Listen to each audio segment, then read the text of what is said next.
Hi everybody, I'm Kathy. And I'm Maddie. And we are Wheelchair Adventures. Today we're going to talk to you about the trains in Europe. Yeah. We have some other things to talk about in Europe, but this is extremely important because it's summer's coming up, people are traveling, and if you're in a wheelchair, there's some things that you really need to be aware of. Otherwise, it's going to be bad, right? Yeah. So I've traveled on the trains in Europe a lot. I've been to Europe a lot, but I'm able-bodied. So I never paid attention, never thought of it. So when we went to Europe with Maddie, that was kind of a concern, but we thought, we've got this. You know, they're modern. Yeah. You know, it's going to be okay.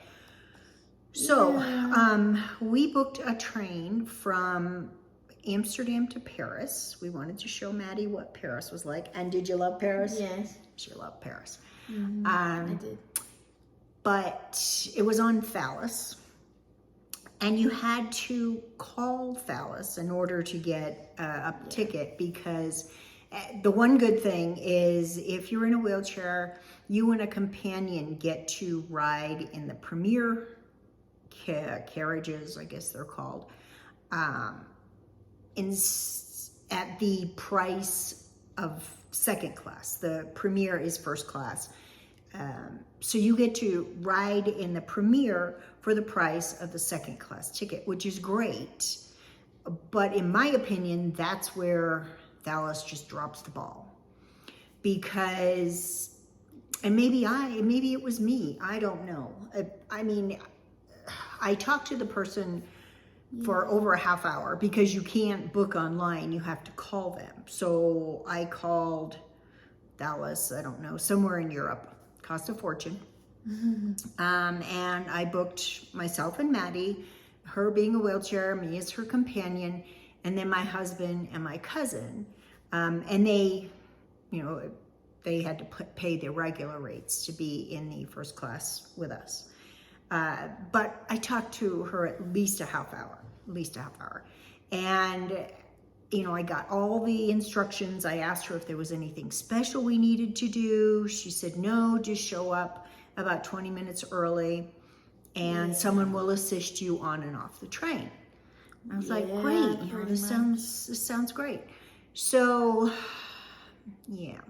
Pretty much. So we went to, as you know, and my husband and cousin went the day before just to check out the train station, see where you know, if everything was going to be okay. And we assumed, you know, we get there, there's going to be people that have the ramps that go onto the train.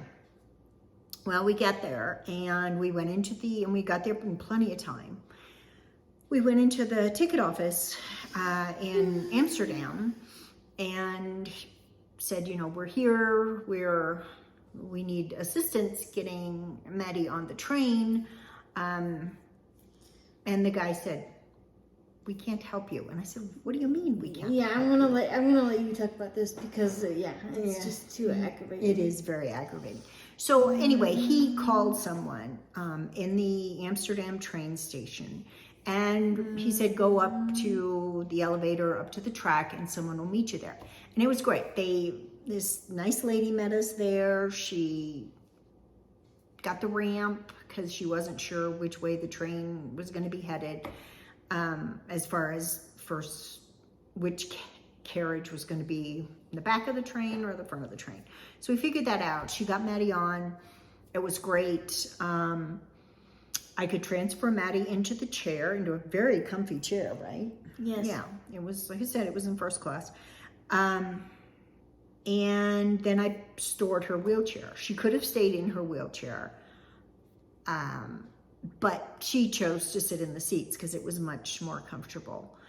So, so there, we went off. We got lunch, snacks, and whatever. So we got over to Paris. It was about a 3-hour train ride. Got into the station, and we're standing there, and conductor comes by, and he said, "Is someone going to come and help you?" And I said, I hope so. So he called someone, and they came with the ramp, and they got Maddie off. So when we got to Paris, we thought, well, we're just going to go into the office again and see if there's anything we need to do. So we went over to the Thales, the what is it called? The lounge or something that we were allowed to go in because we were in the first class carriages. And we asked the person, we said, what do we have to do to set up? Because we were only spending the night. We were going to spend one night in Paris, and then we were going to go back to Amsterdam the next day. And they said, well, you have to go to the wheelchair assistance office. We don't handle that. I said, okay. So we went over there and were met with some pretty rude people. Yeah, and again, they... And I yelled. No, we're not even there yet. Just be patient. Sorry. Yeah, you yelled the next day. I did. So we went in and we said, we're coming back tomorrow. We want to make sure that this doesn't happen again, that we have to wait and someone has to call for help. So he said, finally, the one helpful person said, okay. And of course, the guy behind the woman behind the desk could not set Maddie up then for anything. The guy, one of the workers said, you have to call this number and get it set up, and then you'll have someone here tomorrow to help you. And in my opinion, it shouldn't be that big of a deal, but anyway. So we went to our hotel, and we asked the clerk at the hotel to call, just because the language barrier, and we don't know. Obviously, I wasn't doing something right. So he did, and this is our note that he gave us. It says, be there 45 minutes before departure, show up between tracks 8 and 9, and request assistance. And then he gave us an emergency number. I said, okay, so where's that? So we showed up the next day. We were there in plenty of time, probably an hour and a half before. And we went to the assistance office, which we were told to do. And the person said behind the desk, again, a very snarky person, said, we can't help you. It's not in her reservation. He said, but we called. And the other guy that had told us yesterday the number to call, he said, well, I gave you the number to call. And we said, we called that number, and here are the instructions that we were given. Desk clerk wrote them down. He said, yeah, pretty much. Can't help you. So we went back to the Thales lounge, and the guy there said, we can't help you. Yeah. You have to deal with the assistance people. And I said, okay, but you sold us the ticket, and on this ticket, it says a wheelchair. So how do you think that wheelchair is going to get on that train? I mean, it shouldn't be rocket science for you to figure out that a wheelchair would need a ramp up to the train. It's not that hard. He said, can't help you. And then my husband said, well, actually Maddie yelled at him then. Oh yeah, I yelled. I was like, how am I supposed to get on this stupid train? Get me on this stupid train. And he said, yeah, I may have cussed some. Yeah, she might have cussed. Yeah. Sorry. So he called the emergency number that was given to us by the prior person the day before, and called that number, and nobody answered. He said, oh, nobody's answering. I'm like, okay, I'm pretty much done with you people. I used to like French people, but yeah, After that, I'm like, So now we know No, we're not right. gonna go on trains. Well, no, we are going to go on trains. But this is why we're telling you. Because what I did is we went back. I said, I'm done. Luckily, Maddie sits up tall. Can you see you're not sitting up tall? Oh, sorry. Luckily, I am able to lift Maddie.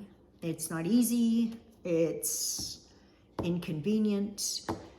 It's a hassle. But I said, I'm not even going to say, I think I used my French, but it's not real French. Because, yeah.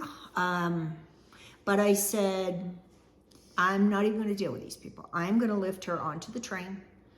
And there was a seat as you got onto the train. And we'll deal with it. I had my husband, my cousin. I said, we're done. I'm not going to do it. So time came. I wheeled Maddie up. Luckily, it was 3 steps up. So I transferred her onto the steps, and then sat her on there. My husband took her shoulders. I took her feet. We got her onto the train, sat her in the seat that folded down right as you got on the train. And then someone held Maddie there while we lifted her wheelchair onto the train. Got her back in her wheelchair, rolled her over to her seat, transferred her to her seat, put the wheelchair on the side. In the meantime, the conductor had come by and saw what we were doing. And he came by after we sat down. He came and he said, I'm so sorry. He said, that is not right. He said, I've called ahead to Amsterdam, because we were going Paris to Amsterdam. I've called ahead and requested assistance. So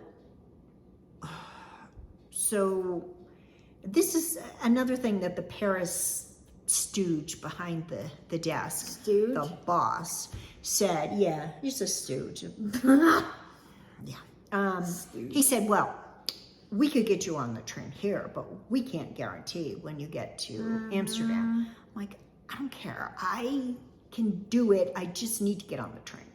So anyway, so the conductor said, I'm calling ahead, and this was a 3-hour train ride to Amsterdam. And right before us, there were other people that were in wheelchairs that were getting assistance from this clown act in Paris.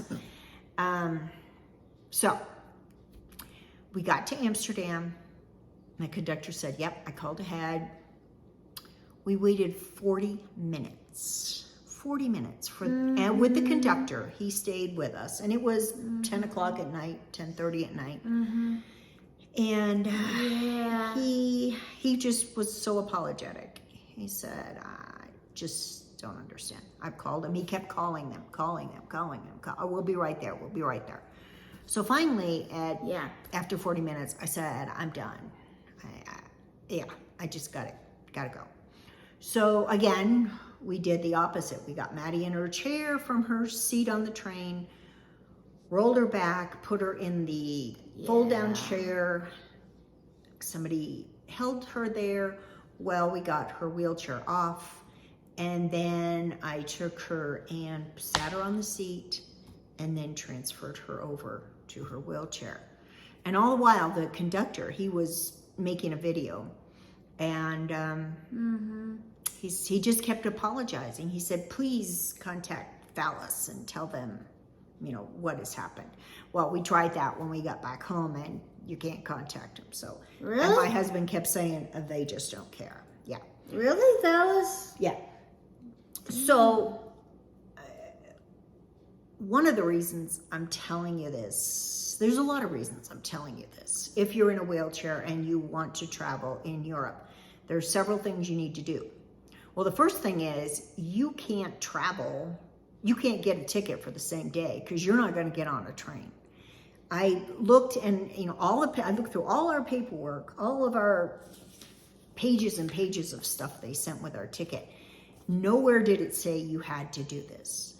I asked the person on the phone when I bought the tickets. No No indication.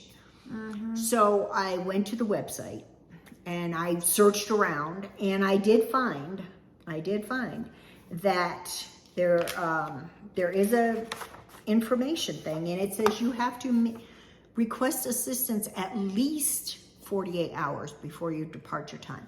What if you have to get somewhere the same day? That is so ridiculous. There are plenty of people in the stations that can help. It's just a ramp. It's not rocket science. Give me the ramp and I do it myself. But anyway, so if you look on their website, Thales, and I'm talking about Thales. I don't know about the other European ones, but it seems to be a consistent theme there. They tell you, depending on where you're going, who to call, and then they have this online assistance form that you can fill out. So I printed that off, and it says up to 24 hours if you travel exclusively by high-speed train, which we did. But we did that, and it still wasn't good enough. So my strong suggestion is that if you're going to travel by train, you book way ahead of time. You fill out this application form, an application form for help, mind you, to get on their train that they sold you a ticket for that says wheelchair. But anyway, I'm not going to go on a rant because it just, my blood pressure goes. Yeah, pretty much. Yeah, there is, and it does come in English too, but there is a form, and I don't know where you send it back to because obviously they don't care. Or you can call and hopefully speak with someone, but always have documentation. If you call them, again, this form is online on the Thales website. Always have documentation when you called the person, who you talked to, and at what time and what date. Because I'm telling you, these people are tough. I mean, they were going to let her, we would still be waiting for assistance. What's so hard putting a ramp up and then I roll her on? I just don't get it. This is why I cussed. I was like, enough. I was like, this is stupid. My husband cussed too. There was a lot of French flying around that day. But, our tickets were reduced, but my husband and cousins, they were a lot of money. So, put me in second class. I don't care. Just give me service. So, again, if you're going to travel in a European train, any train, prepare and make sure that you have everything you need, because I'm telling you, they don't care. They don't care that this young lady was going to be sitting on the platform all night because no one would help her on the train. Yeah, pretty much. It was not good. So, word to the wise, fair warning, prepare. The train ride was wonderful. Yeah. They served us lunch. Yeah, it was scenery. It was just getting on and off. That was a pain. Yeah, and it shouldn't have. The first time when we got on, it was a ramp. Yeah. They rolled us up. They took the ramp away. It was just like a ramp that you would have on a van. It's not rocket science. But yeah, and then we were going to get the in Amsterdam, we were going to get the ramp, and it was locked up. Because you got to have people to do it that actually want to do it. And the guys did come as we were getting off the train in Amsterdam. Two guys came sauntering along, and they were stopped by the conductor, and the conductor was just really upset. And, I got to hand it to him because he stayed with us for 40 minutes waiting for he was somebody to help us off. And it takes 5 minutes. It's not that hard. Be kind. It's not that hard. No. Anyway, I just wanted to let you know that you got to beware. Okay? Have a great day. Like, subscribe, ask us questions. Tell your friends. Tell your friends about the crazy train ride. Tell your family. We will be back with more European adventures. Goodbye. Bye.